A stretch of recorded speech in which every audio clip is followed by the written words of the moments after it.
మొదటిసారి చంద్రబాబుని కలిశారట జగన్. మొదటిసారి నారా చంద్రబాబు నాయుడిని పర్సనల్‌గా కలిశారట. నారా చంద్రబాబు నాయుడికి మరి శుభాకాంక్షలు అందించడానికి మరి జగన్మోహన్ రెడ్డి చంద్రబాబు నివాసానికి వెళ్లి ఆయన్ని పలకరించినట్టుగా తెలుస్తోంది.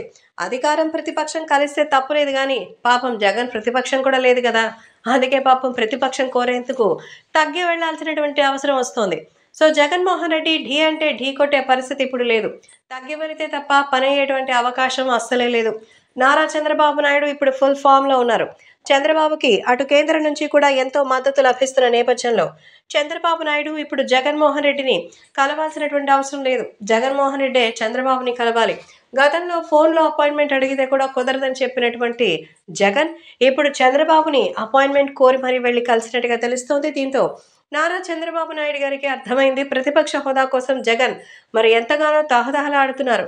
కానీ కనీసం 10% ఓటు బ్యాంకు కూడా లేనటువంటి వాళ్ళకి అవసరమా అంటూ లోక్సభ స్పీకర్ సైతం ఇప్పటికే దీని గురించి క్లారిటీ ఇచ్చారు. కాబట్టి మరి జగన్మోహన్ రెడ్డి ఇలా కలవడానికి కారణం ఏముంటుంది?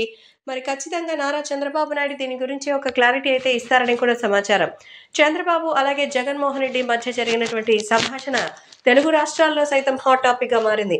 జగన్మోహన్ రెడ్డి గతంలో చంద్రబాబుని జైల్లో పెట్టించారు. అలాంటి జగన్‌ని ఖచ్చితంగా తిరిగి జైలుకి పంపించాలని టీడీపీకి సంబంధించిన నేతలు ఎంతో ఎక్సైటెడ్‌గా ఎదురు చూస్తున్నారు.